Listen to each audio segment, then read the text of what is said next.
la transition énergétique en RDC. Mesdames et messieurs, bienvenue à toutes et à tous dans cette émission Conglomérat énergétique. Oui, la transition énergétique n'est plus un choix, mais une urgence pour le développement économique, environnemental et pour les générations futures. Et en parlant de générations futures, je reçois pour vous un jeune très brillant, Dieudonné Boka, dont je dis bonjour. Bonjour, monsieur Roland. Comment vous allez? Tout doucement. Ah, Dieudonné, je vous ai croisé dans une conférence dont votre intervention m'a beaucoup tiqué. Hein. C'est quoi l'idée? C'est quoi le secret? Très pertinent.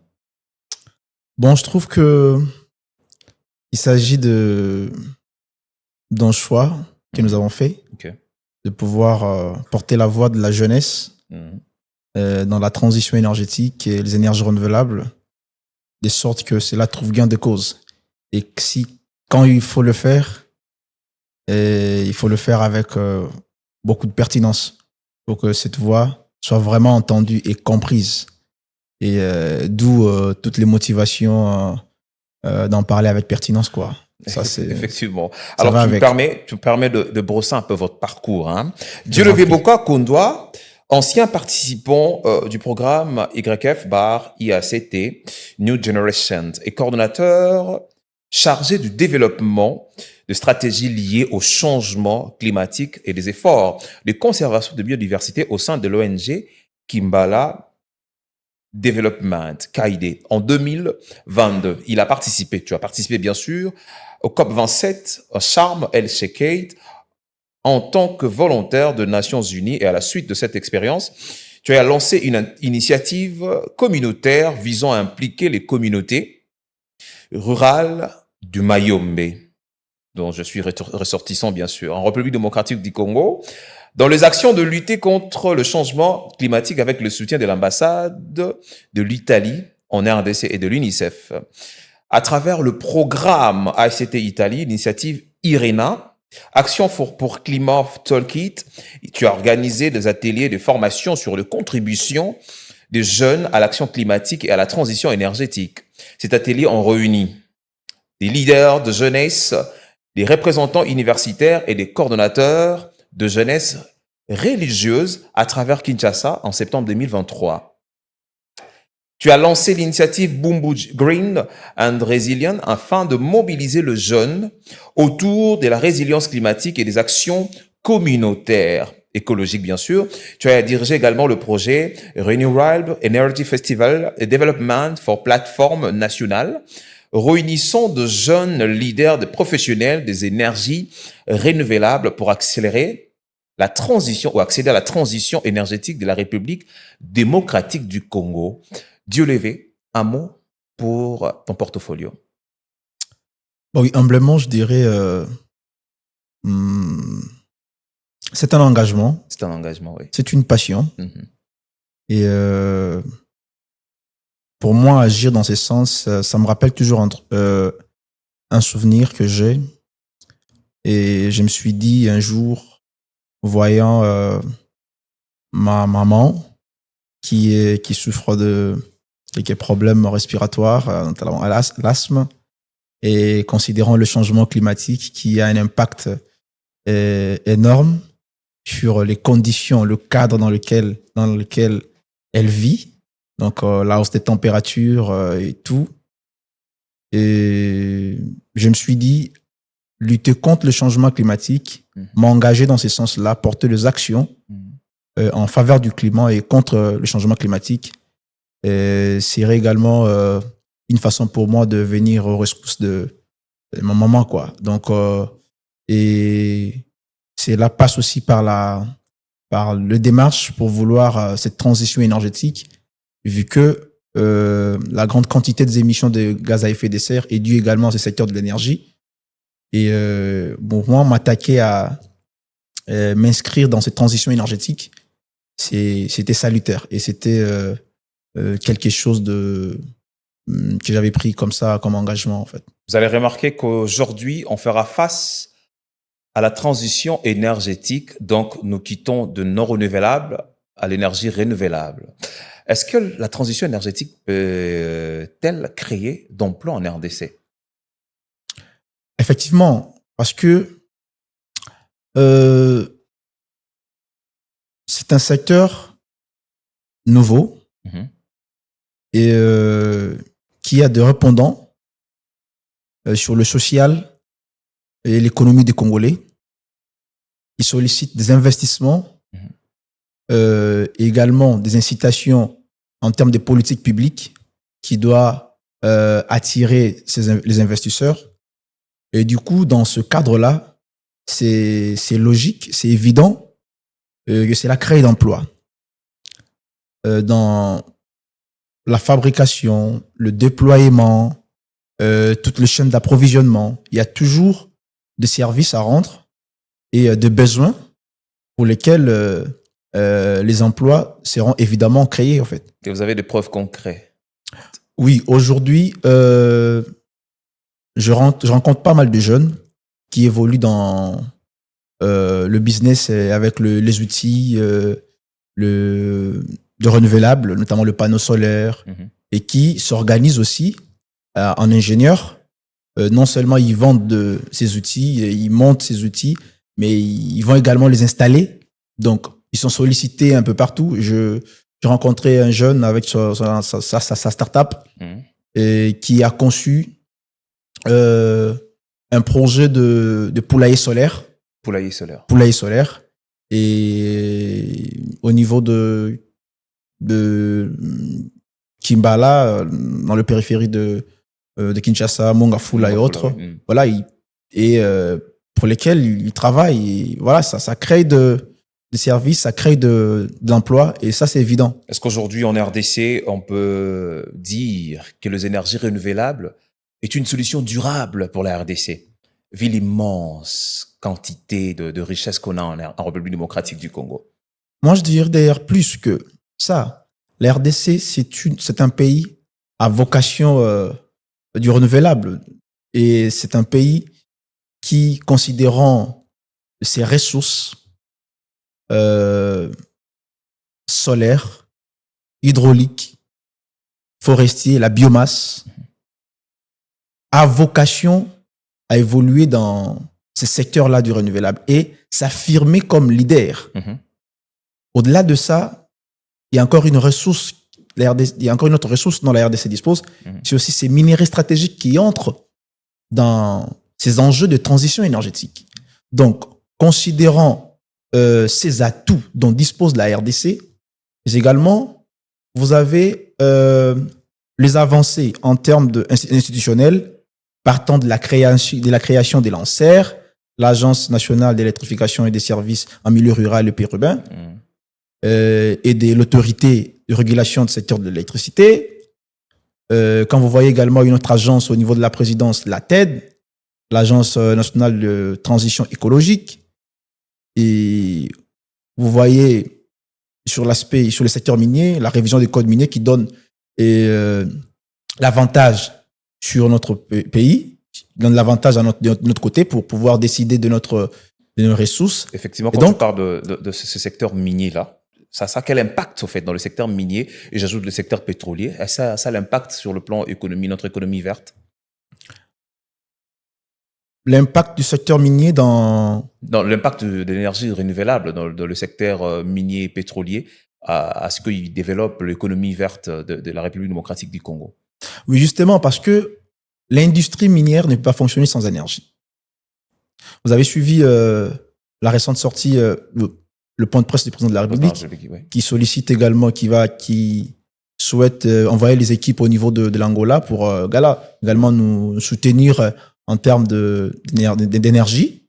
Voilà, discuter sur la possibilité de pouvoir nous renforcer en termes d'énergie pour faire tourner davantage le secteur minier, bien entendu.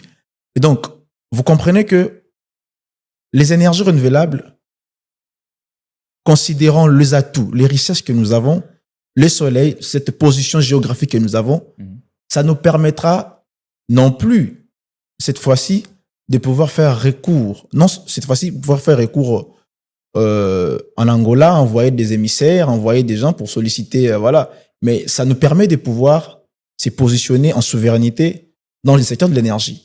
Voilà, avoir la sécurité énergétique pour nous-mêmes, pour faire tourner nos entreprises minières et autres. Effectivement. Alors, dans ton portfolio, j'ai cité que tu es membre de l'IRINA. Peux-tu nous parler d'un mot, placer un mot concernant cet IRINA? C'est quoi l'IRINA? D'où t'es venue l'idée de travailler à l'IRINA et pourquoi toi, un jeune Congolais? Parce que j'ai feuilleté là, je trouvais que tu étais le seul Congolais à travailler à l'IRINA. Oui, l'IRENA, c'est une agence intergouvernementale disposant de 170 pays et plus l'Union européenne et qui a comme mission de pouvoir accompagner les États dans la réalisation de leur transition énergétique axée sur les énergies renouvelables. Et de ce point de vue, l'IRENA se positionne comme plateforme de référence en matière de politique, en matière de finance, en matière de technologie et tous les aspects liés à la transition, même juridique, parce que l'IRENA dispose des experts et des experts, des gens qui sont des praticiens, des techniciens dans toute la matière grise, pouvant aider les États à réaliser ou à s'affirmer dans cette transition énergétique. On peut dire aujourd'hui, l'IRENA peut aider notre État, la République démocratique du Congo. Bien sûr, l'IRENA, à travers ce rapport, les études qu'il réalise sur le terrain, l'expertise qu'il a, ça peut aider la RDC dans la mise en œuvre de sa politique énergétique. Parce que il faut savoir une chose, la RDC ne dispose pas encore de politique nationale de transition énergétique. Sérieux, ça? Explique-nous ça un peu. Quand je parle de politique nationale de transition énergétique, je ne vois pas une sorte de slogan, transition énergétique ou autre, mais je vois des programmes, projets concrets, transsectoriels, qui donnent la voie à notre pays de pouvoir quitter du fossile vers les énergies renouvelables. On s'inscrivait bien entendu, non pas de manière brusque, mais avec une base de mix énergétique, progressivement aller quitter de la dépendance aux énergies fossiles vers les énergies renouvelables. En termes d'infrastructure, en termes de transport, en termes d'industrie, vous comprendrez que, parlons du secteur du transport, c'est essentiellement sur le fossile. Effectivement. Donc, la politique de transition énergétique nous permettra d'avoir des programmes et des projets cohérents qui, en fait, annoncent des mesures à prendre de manière progressive pour nous faire sortir de la dépendance aux énergies fossiles. Dieudonné Boka, tu ne trouves pas que ça va créer une guerre entre ceux qui pratiquent l'énergie fossile et ceux qui pratiquent l'énergie renouvelable? En telle enceinte que dans l'énergie fossile, on dit qu'il y a d'abord l'immense quantité qui est là-dessus. On doit exploiter le pétrole, on doit exploiter les gaz qui s'y trouvent. Et vous nous ramenez encore l'idée des transitions. Créerez-vous pas une guerre énergétique entre ceux qui pratiquent le fossile et vous qui pratiquez les renouvelables? Une guerre, je ne crois pas. Une guerre énergétique, je précise. Une guerre énergétique, par rapport à la RDC, je ne crois pas. Parce que les énergies renouvelables, c'est à notre avantage. Non seulement ça nous permet de nous affirmer en souveraineté énergétique, parce que nous ne dépendons pas. Là, nous ne dépendrons plus de la volatilité de prix vous avez vu ce qu'il y a eu, ce qui se passe au niveau du Moyen-Orient. Moyen-Orient, oui. Avec la guerre de Golfe, au niveau de Détroit d'Ormuz. L'interdiction des navires de pouvoir passer, et ça créer ce que ça a créé, la volatilité de prix, la rupture de stock, et ça peut impacter l'économie. Mais la transition énergétique, s'appuyant sur nos ressources propres, solaires, hydro, ça nous permettra de pouvoir pallier ce problème. Et maîtriser en fait notre économie. Et voilà. Alors, maîtriser notre économie, c'est très bien la transition énergétique en RDC, une opportunité de développement durable ou menace pour l'économie traditionnelle. Comment financer cette transition énergétique en RDC? Aussi longtemps déjà, nous sommes dans le secteur minier qui rapporte beaucoup plus dans notre gouvernement, le secteur pétrolier, ça suit, et puis vous nous ramenez le secteur transitionnel de énergétique. Comment on va financer cela? Comment financer le secteur de Comment des financer l'énergie? énergies renouvelables? Très bien. Et, il y a déjà des avancées. Parce que je vous ai parlé ici des lanceurs, qui est une agence gouvernementale qui a cette mission de pouvoir et qui valorise d'ailleurs vraiment les énergies renouvelables parce que dans ces déploiements, ces installations, vous verrez que les installations solaires, géothermiques et autres, et qui met à l'avant. Donc, déjà, le gouvernement subventionne et aussi l'ANSER reçoit également de fonds, comme ils venaient de lancer, ils ont lancé depuis 2020 le fonds Mwinda, qui accompagne le milieu rural, le ménage au milieu rural pour qu'ils aient accès à l'énergie, à l'électricité. Et donc, il y a déjà ce mécanisme ou cette volonté politique exprimée qui se concrétise à travers les subventions que les lanceurs reçoivent. Et de plus, nous pouvons recevoir de financements et de fonds lorsque nous maîtrisons bien le secteur et lorsque nous avons une politique claire des transitions énergétiques, comme je vous l'ai dit. Et cela passe par la compréhension et la maîtrise du paysage de ce secteur de l'énergie renouvelable. Est-ce que, à se poser de vraies questions, avons-nous des compétences qu'il faut dans la mise en œuvre de cette politique de transition énergétique axée sur les énergies renouvelables, des connaissances en même temps sur l'aspect théorique, c'est l'aspect pratique qui est en termes d'expertise, et avons-nous également des éléments qu'il faut pour accompagner une coopération, oui, cette transition énergétique. Oui. Bien sûr. Donc, outre le fait d'avoir des compétences, mais avons-nous un cadre de collaboration entre les entreprises privées qui évoluent dans ce secteur dans notre pays? Déjà, quand tu as parlé de l'ANSER, tu as bien défini cela, de l'ère BABA, tout ce qui va avec. Mais je me trouve à un niveau où l'ANSER crée un chevauchement avec la Société nationale de l'électricité. Comment différenciez-vous entre la SNEL et l'ANSER? Je ne suis pas porte-parole de la SNEL ni de l'ANSER, mais du moins, la SNEL, c'est une société commerciale. Et l'ANSER a une vocation sociale.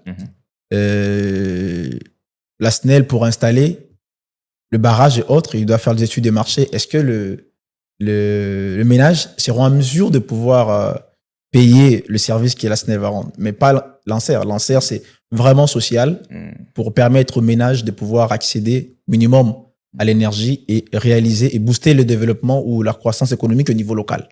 Je vous ai vu descendre dans le fin fond de la RDC, dans les Bayombe bien sûr. Qu'avez-vous trouvé là-dessus? Est-ce que la population avait l'accès à l'électricité? Je dirais à Tchéla, oui. Mais quand vous quittez Tchéla, vous allez dans les Madouda, vous allez dans le village, vous ne trouverez même pas une sorte d'ampoule ou autre. Non, ils n'ont pas accès à l'énergie. La seule source d'énergie pour eux, c'est l'énergie bois. Donc, ils font la déforestation. Alors que nous savons, Mayombe regorge de forêts énormes qui jouent un rôle de puits carbone. Et perdre ces forêts, ça serait dangereux. Ça, c'est encore positionner notre pays parmi les émetteurs. Alors que nous nous inscrivons dans une perspective de l'accord de Paris, de l'article 2 de l'accord de Paris, qui est celui de réduire, de maintenir les émissions de gaz à effet de serre à 1,5 degrés Celsius à l'horizon 2030. Donc, donner accès à cette population à l'énergie permettra de réduire la pression qu'ils exercent sur les forêts et nous inscrire effectivement dans cette perspective de l'article 2 de l'accord de Paris. Il peut y avoir de barrages là-dessus, il peut y avoir de ressources pour créer de barrages, pour donner l'électricité aussi. Vous martelez toujours sur l'énergie renouvelable. Alors, comment cette transition énergétique profiterait profite-t-elle réellement à la population congolaise purement dans les zones non développées? Oui, comme je vous l'ai dit, pour installer un barrage, ça prend du temps et c'est une énorme quantité d'argent. Voyez-vous? Et vous connaissez comment le gouvernement peine à mobiliser de finances publiques. Et pour ne pas parler de détournements et autres qu'on enregistre dans des grands projets. Et pour une population, installer de barrages pour une population qui n'a pas des ressources financières possibles pour se payer des services, serait vraiment pas bénéfique pour le pays. Et alors, le moyen à leur disposition qui est renouvelable, qui est à la portée de tout le monde, c'est les solaires, c'est l'éolienne et c'est la géothermie. Et cela dépend maintenant des potentialités de chaque région.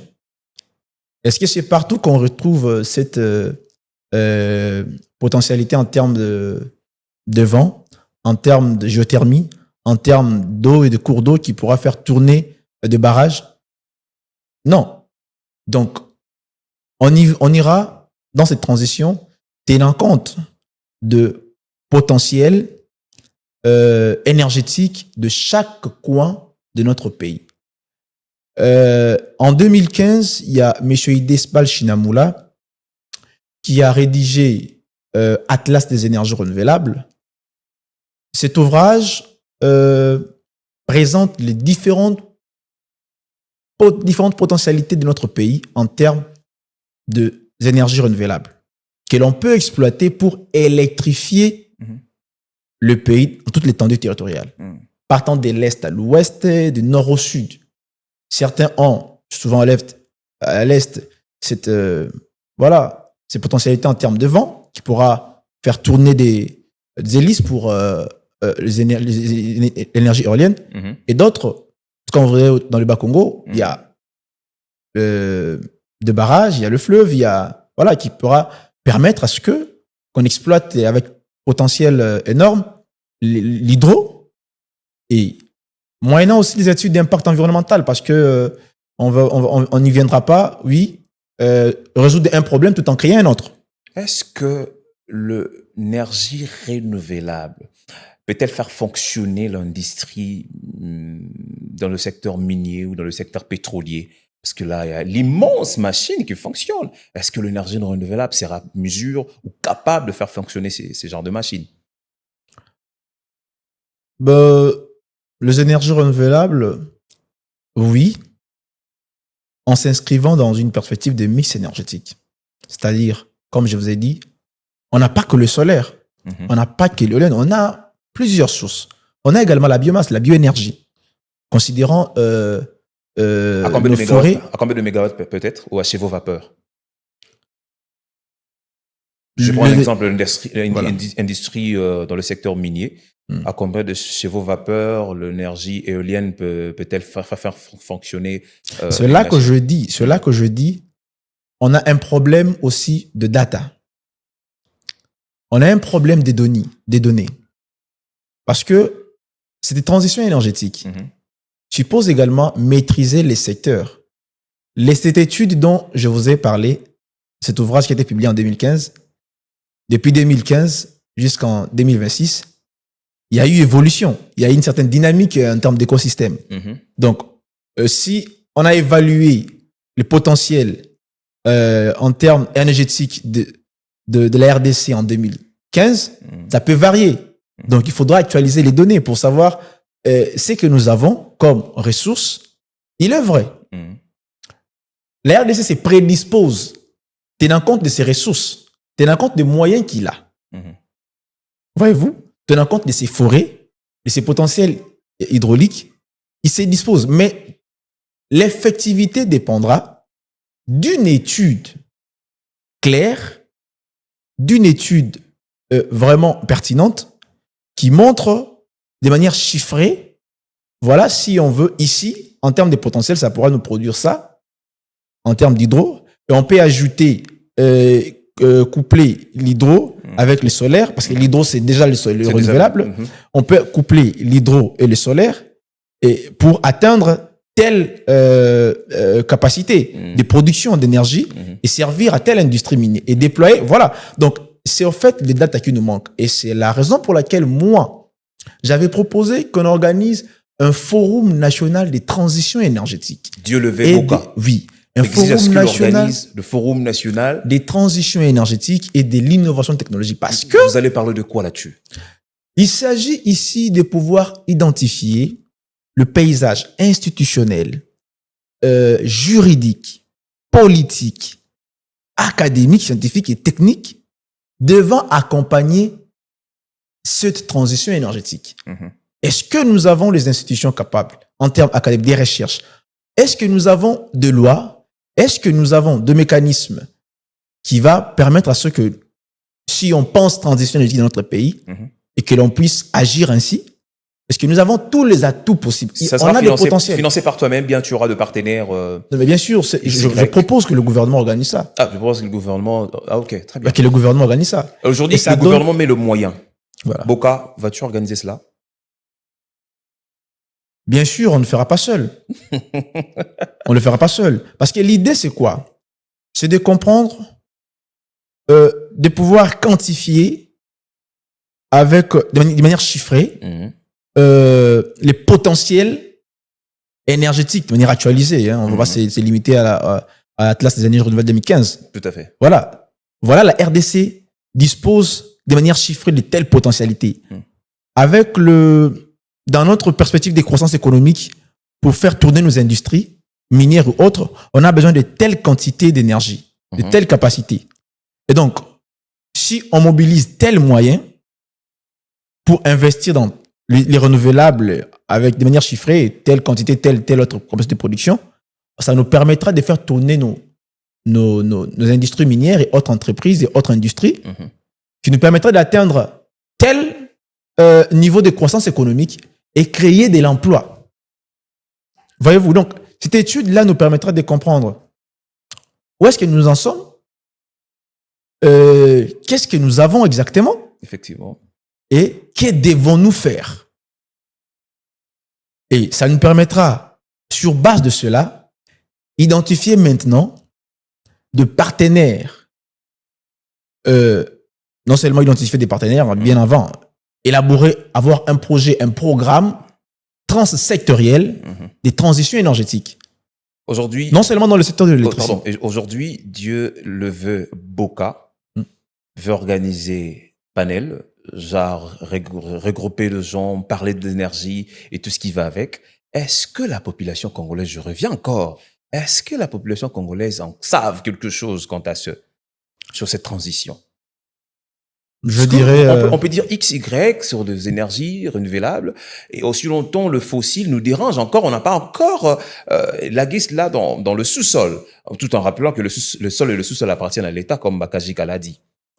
Oui, il y a un problème de compréhension, de sensibilisation, de mobilisation de communautés à agir en faveur de la transition énergétique. Leur montrer, en fait, l'importance ou le bien fondé de l'usage ou de l'utilisation de ces énergies renouvelables. Effectivement. Et surtout à leur portée, hein, aux communautés qui ont de faibles revenus, comment les énergies renouvelables, la transition énergétique est à leur avantage. Alors, la dernière question prend. Si aujourd'hui, Monsieur Dieu Levé Boka devient ministre hydraulique, quelle serait votre pensée? Mais c'est d'abord organiser ces forums nationaux de transition énergétique parce que déjà, sur l'aspect de tout ce qui est fossile, on a déjà quelques datas. Okay. Mais sur l'aspect du renouvelable, nous n'en avons pas. Vous êtes sûr, aujourd'hui, on vous donne le moyen, vous allez organiser cela? Bien évidemment. Non, est-ce que vous allez organiser cela? Bien sûr. Ça va pas passer dans le contrôle de l'IGF et puis ça scandalise dans les réseaux sociaux et parce que... Là, vous voulez parler de détournement? Non, j'ai pas dit ça. Mais on va continuer ça prochainement, Boka. J'aurai réellement plaisir de vous recevoir pour notre émission pour qu'on en discute sur cette transition. C'était pour nous, Dieu levé, Boka. Quelle joie de vous recevoir sur ces plateaux de conglomérats énergétiques. Merci beaucoup pour votre participation. Restez branchés sur cette chaîne Sacré Vision Média, Canal Pro. La valeur ajoutée dans le monde médiatique congolais. Aïe, aïe, aïe.